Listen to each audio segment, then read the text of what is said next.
Македонија е меѓу првите 3 земји во Европа според растот на БДП во првиот квартал, изјави премиерот Христијан Мицкоски запрашан за економското движење во државата во услови на енергетска криза. Сите индикатори кои што ги следиме од првиот квартал, кои што веќе измина, тоа се месеците јануари, февруари и март, велат дека ќе имаме во услови на епска светска енергетска криза солиден раст. Што подразбира солиден раст? Јас би очекувал растот да се движи меѓу 3 и 3,5% бруто домашниот производ, реалниот раст. Номиналниот раст би бил можеби 2 до 2,5 пати поголем од тоа, но да почекаме Државниот завод за статистика да ги објави бројките, но како и да е, повторно ова сега што ќе го кажам, може некој на социјалните медиуми да го исмева, но како и да е, сега ќе бидеме не во првите 5, туку во првите 3 во Европа. Како процент од бруто домашниот производ. Отворени се 17.000 работни места и реализирани огромен број на стратешки проекти. Во четврток, како комитет ќе имаме анализа на сите оние проекти кои што се почнати во фаза на реализација или допрва ќе почнат. Верувајте, станува збор за бројка која што се движи меѓу 6 и 7 милиарди евра. Тоа се проекти кои што оваа влада ги има почнато или е во фаза на реализација.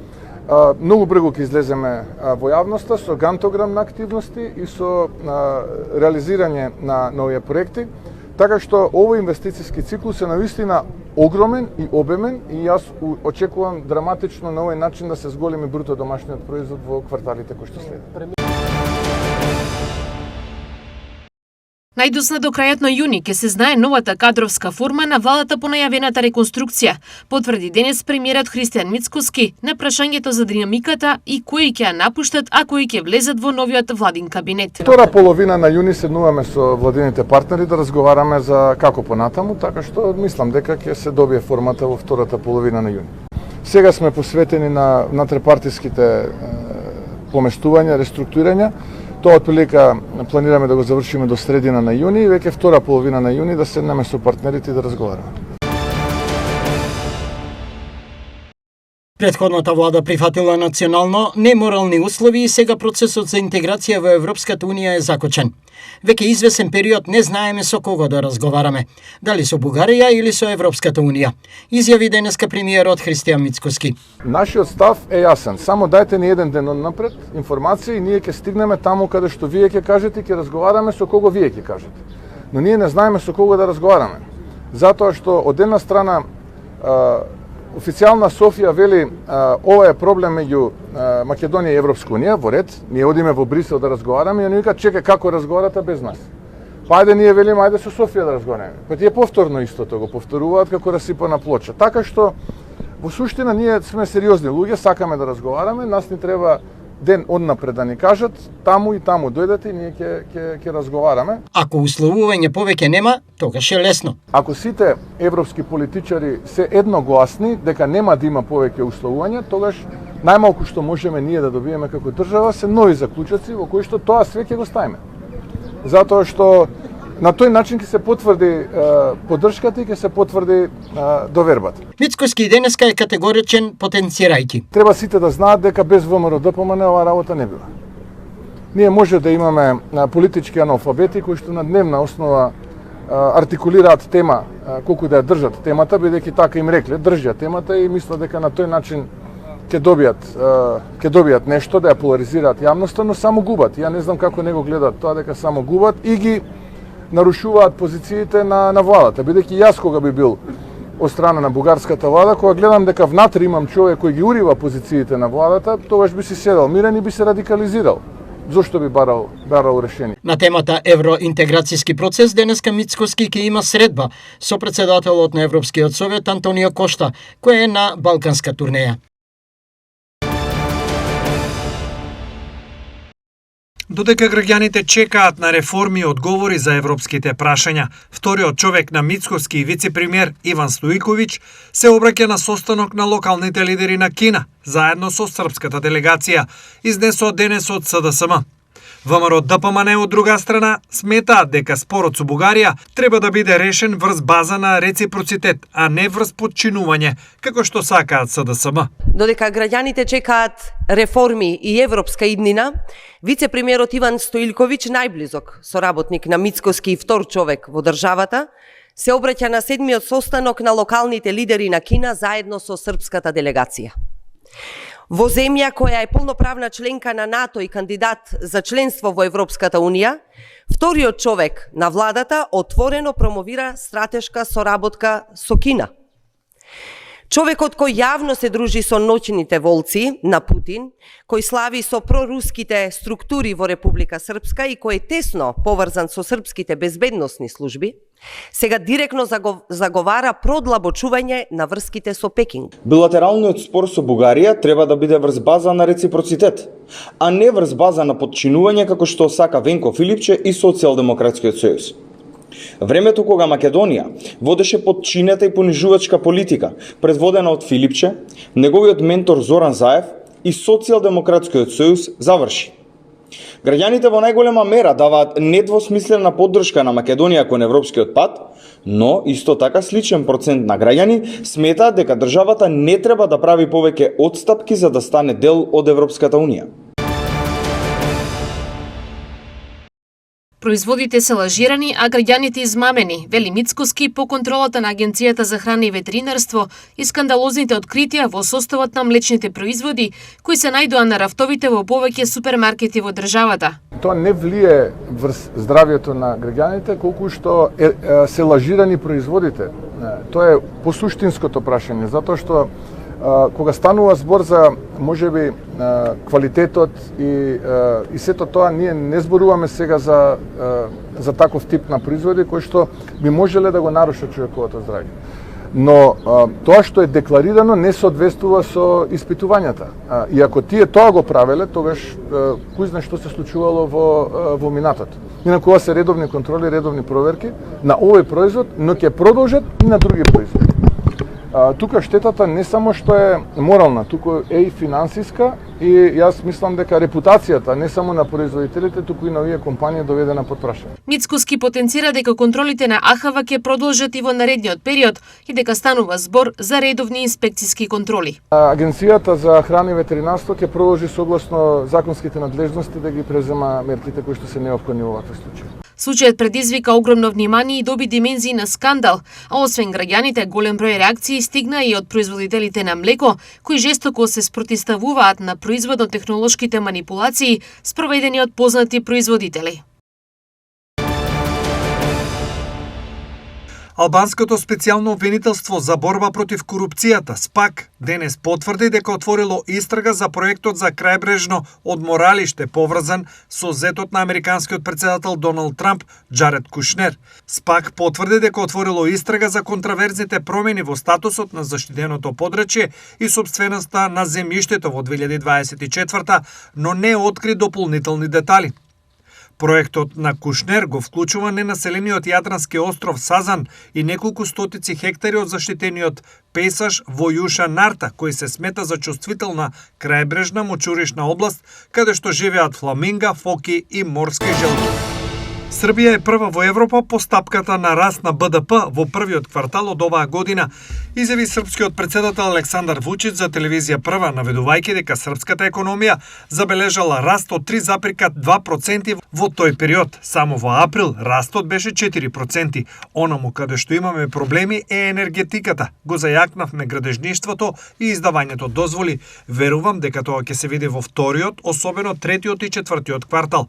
И тоа е добра вест, рече Вучич во емисијата Кирилица. Тој исто така изјави дека сите знаат дека животот е подобар и дека дури и оние што го критикуваат и викаат, живеат подобро. Стапката на инфлација во Хрватска, мерена според индексот на потрошувачки цени, во мај изнесуваше 5,2% на годишна основа, објави во вторникот Државниот завод за статистика, што го забави општото зголемување на цените на годишна основа. Државниот завод за статистика ја објави првата проценка на индексот на потрошувачки цени, според која стапката на инфлација во мај 2026 година изнесувала 5,2% во споредба со мај 2025, додека во споредба со претходниот месец, април годинава, таа се намалила за 0,2%. Со тоа беше прекинат повеќе месечниот тренд на забрзување на растот на инфлацијата на годишно ниво. Речиси 2 месеци 150 вработени во леарницата за тешко железо Кранфилд Фаундри во Неокази кај Пробиштип не зеле плат. Реагираат вработени во ТВ Стар. Не сме зеле плата за април и за мај, а не знаеме дали воопшто платите ќе ни бидат исплатени. Повеќе немаме ниту здравствено осигурување, а во прашање доаѓа и идното производство. Секојдневно не лажат дека плата ќе добиеме, а цели семејства се во социјална немилост. Велат вработени во компанијата. Од компанијата на нашите повици денес не одговараше никој што ги засилува шпекулациите дека таму нешто се случува кое вработените екзистенционално силно ги вознемирува. Ги повикуваме сите надлежни институции, а пред се инспекциите да го разгледаат нашиот случај и да реагираат ургентно поради лошата состојба. Апелираат вработените. Леарницата на пошироката јавност стана позната лани откако беше задолжена на државата да ја врати државната помош во висина од 2 милиони евра откако не ги реализирале планираните инвестиции од 20 милиони евра. Со денешното асфалтирање на пристапниот пат до индустриската зона кај штипската населба Македонка се решава стар и голем проблем. Долги години наназад правните лица, сопствениците на капитал во индустриската зона комуницирале за да изнедат решение на проблемот со кој што се среќавале, но еве дојде редот да ја исправиме таа неправда. Асфалтирањето на пристапниот пат е во вредност од 3,2 милиони денари, пари од општинскиот буџет. На површина од нешто повеќе од 2200 метри квадратни, денес ќе се нанесува асфалтна маса и со тоа ќе се уреди пристапноста до индустриската зона Македонка. Јорданов потенцира дека граѓанските интереси се секогаш приоритетни. Како локална самоуправа секогаш сме овде да дадеме подршка на развојот пред се на инфраструктурните проекти кои се во наша надлежност. Општина Делчево интензивно работи на редефинирање на мерките и програмите за зголемување на економската активност на општината, која во минатото воопшто немала никаква допирна точка со потребите на граѓаните и стопанството, а во интерес и развој на општината. Со функционална анализа која ја направивме денеска со мојот тим, увидовме дека претходно недостигала интегрирана и синхронизирана работа на општинските служби и стопанството во функција на локално-економски развој. И од тука започнавме со подигање на капацитетите на местните урбаните заедници за развој на секоја населба во општината без исклучок. Истовремено преку воспоставување на силен капацитет за соработка со стопанството и невладините организации започнавме со нов пристап за спроведување на активности за зголемена економска активност на општината. Секој новитет во развој на општината носи отпор, но остануваме посветени во нашата работа, потенцира градоначалникот Гоцевски. Морам да признам дека има сериозен отпор од овие новитети и нов начин на отварање на општината во функција на стопанството и граѓаните, но силно сме решени овие нови практики да ги заживееме во наредниот период. Една од главните економски активности е големиот туристички потенцијал што го носи Делчево. Самиот совет планирано е да бидат застапени представници секој на другите институции, како Центар за култура Никола Јанков Апцаров, поклонната група Копачка, Сдружение на пензионери, медиуми, собственици на гостителски објекти и световишки капацитети и многу други. Секој тука се и местните урбаните заедници и се со една цел, овој совет е да воспостави силна институционална база за развој на туризмот, каде ќе се слушне гласот на сите релевантни чинители во интерес на општ развој на општина Делчево преку мерливи индикатори и конкретно зацртани специфични цели. Музеј Теракота Виница, еден од најзначајните археолошки музеи во земјата, одбележува 20 години од своето постојање. По повод јубилеот се одржува свечена дводневна програма посветена на културното наследство, археологијата и афирмацијата на македонската научна мисла. Во рамки на одбележувањето, утре ќе биде оддадена почит на доктор Коста Балабанов, еден од најзначајните македонски научници и културни дејци, чиј придонес остави трајна трага во истражувањето и заштитата на културното наследство. Со својата посветеност, знаење и исклучителен придонес, доктор Коста Балабанов представува значајна личност во македонската културна и научна јавност, а неговото име останува трајно врежено во македонската археологија и историја на уметност. Настанот е закажан во 12 часот, а своји обраќање ќе имаат еминентни личности од повеќе области, кои преку своите излагања ќе дадат осврт на ликот, делото и значењето на доктор Коста Балабанов.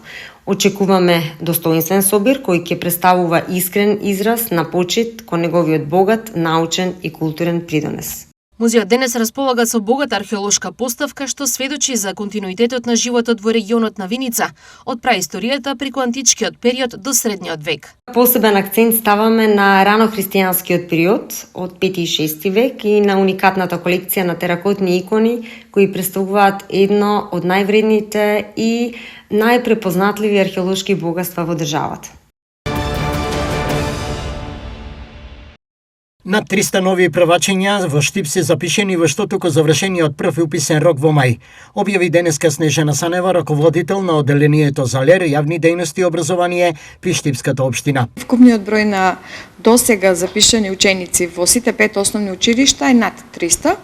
Меѓутоа, ова не е конечна бројка. Очекуваме дека и во септември ќе дојдат родителите со своите ученици кои што не се запишале од одредени причини и имаат повторно шанса да ги запишат учениците во основно образование. Ова бројка не е конечна. Можност за упис има и во вториот уписен рок во последната недела од август, пред почетокот на новата училишна година. За секој упис е потребни лични документи на ученикот, изводот од матична книга на родени, доказ за родителство, односно старателство или фотокопија од лична карта на родителот или старателот, а исто така тука се неопходни и потврдите кои што за вакциналниот статус на детето, значи детето треба да ги има сите вакцини, потоа треба да има потврда од офталмолошки преглед и потврда за направен преглед кај зъболекар. Реонизацијата при уписот како општинска мерка за правична застапеност на првачињата во штипските деветолетки од страна на родителите достојно се почитува.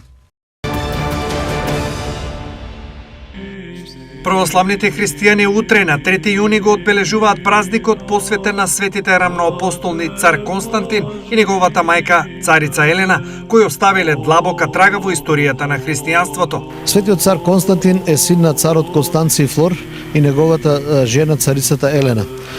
Тој по смртта на царот Констанци се зацарил на Римската империја и во текот на своето царување имал 3 големи борби, една со максенци, тирани од Рим, другата со скитите на Дунав и трета со византиците. Пред почетокот на првата битка, царот Константин, уплашен дека војската на максенци е многу поголема и побрена од неговата, видел визија на крст на која пишувало со ова победувај. Тој наредил на неговите подчинети да исковат крст како што тој го видел во визијата и да оди напред пред војската и така го победил максенци. Потоа царот почнал да верува во Христа и се здобил со лепра. Во сон му се јавиле светите апостоли Петар и Павле и му рекле да го побара епископот Силвестер кој го крстил и лепрата веднаш заминала од неговото тело. Тој оздравел на чуден начин и со тоа го прифатил и христијанството. Во 321 година го издал познатиот Милански едикт со која се прекинува гонењето на христијаните и христијанската вера станува и официјална вера на Римското царство. По борбата со византиците пак тој го направил на Босфорот велелепниот град Константинопол, денешен Истанбул, и таму ја пренел својата престолнина. Светата царица Елена останала запаметена и по тоа што во Ерусалим го пронашла честниот крст на кој бил распнат Исус Христос. Поради нивните заслуги за ширењето и утврдувањето на христијанската вера, црквата ги прогласила за рамноапостолни светители.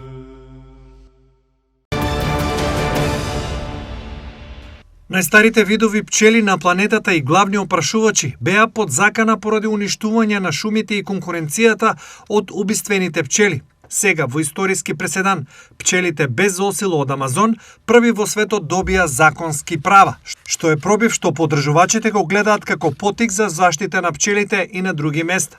Ова значи дека на подрачјето од перуански Амазон по долго за поставување, домашните пчели, кои за разлика од европските медоносни пчели немаат осило, добија право да постојат и да напредуваат. Пчелите сега имаат право на опстанок, здраво живеалиште, климатски стабилни услови и законска застапеност.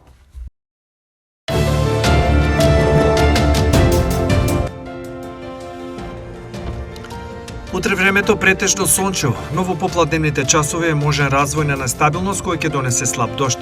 Температурите до 29 степен, ветрот ќе дува со брзина од околу 3 км на час. Влажноста на воздухот ќе изнесува 42%. Температурите по градови се следните: Штип 28 степени, Гарбенци 29, Пробиштип 27, Чишиново Облешево 28, Кочани 29 степени. Температурата во Виница до 27 степен, по Македонска Каменица 26, Делчево 27 и во Пехчево и Берово максимални 24 степени.